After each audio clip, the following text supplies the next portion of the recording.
राज्यानंतर आता आपण पाहणार आहोत राष्ट्रीय घडामोडी। पक्षामधून झालेल्या हकालपट्टीनंतर तेजप्रताप यादव यांनी एक पोस्ट केलेली आहे। तर चिराग पासवान हे किंग मेकर बनण्याची तयारी करतायत। दरम्यान नागालँडमध्ये राष्ट्रवादीचे आमदार एनडीपीपी मध्ये सामील झाल्यानं राजकीय वर्तुळामध्ये खळबळ उडाली आहे।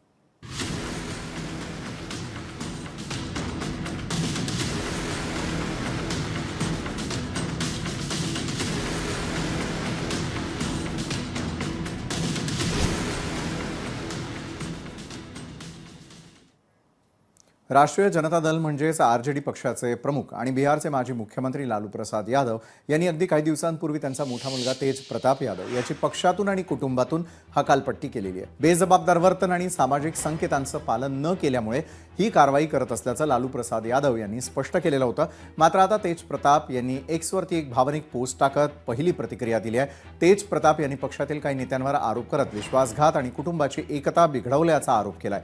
मला फक्त तुमचा विश्वास आणि प्रेम पाहिजे, बाकी काहीही नको। माझा सोशल मीडिया प्लॅटफॉर्म हॅक करण्यात आलेला आहे। माझे फोटो चुकीचे एडिट करून मला आणि माझ्या कुटुंबातील सदस्यांना त्रास दिला जातोय आणि बदनामी केली जाते, असं त्यांनी एक्सवरील आपल्या या पोस्टमध्ये म्हटलंय। बिहारमधील राजकीय वातावरण सध्या चांगलंच तापलेलं आहे। राष्ट्रीय जनता दलाचे प्रमुख लालू प्रसाद यादव यांनी पुत्र तेजप्रताप यादव यांना पक्षासह कुटुंबातून बेदखल केलेलं आहे। त्यामुळे तेजप्रताप कोणती राजकीय भूमिका घेणार याकडे उत्सुकता वाढलेली आहे। पण बिहारच्या राजकारणात आणखी एक तरुण चेहरा सध्या देशाचं लक्ष वेधून घेतोय, तो म्हणजे केंद्रीय मंत्री चिराग पासवान।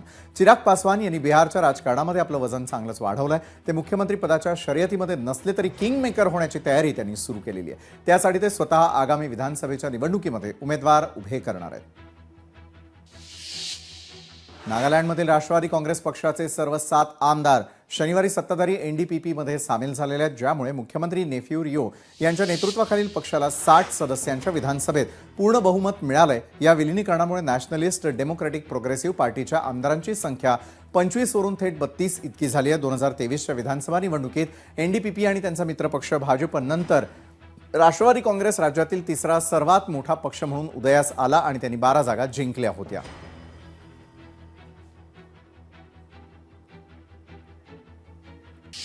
शेख हसीना आणि त्यांच्या सहकाऱ्यांवरती गंभीर स्वरूपाचे आरोप लावण्यात आलेले आहेत। आरोप सिद्ध झाल्यास शेख हसीना यांना मृत्यूदंडाची शिक्षा होण्याची शक्यता आहे। सध्या त्यांच्या विरोधामध्ये 152हून अधिक खटले दाखल झालेले असून बांगलादेशातील राजकीय परिस्थिती यामुळे अधिक बिघडू शकते।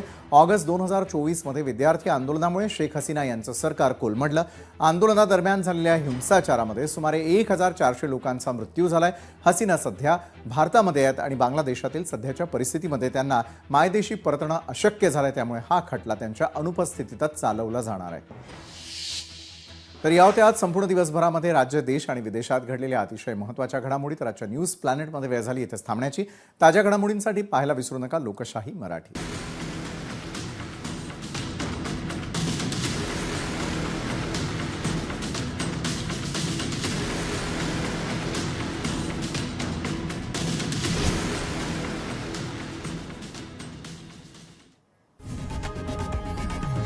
लोकशाही मराठी ऐका, पहा, जागरूक रहा।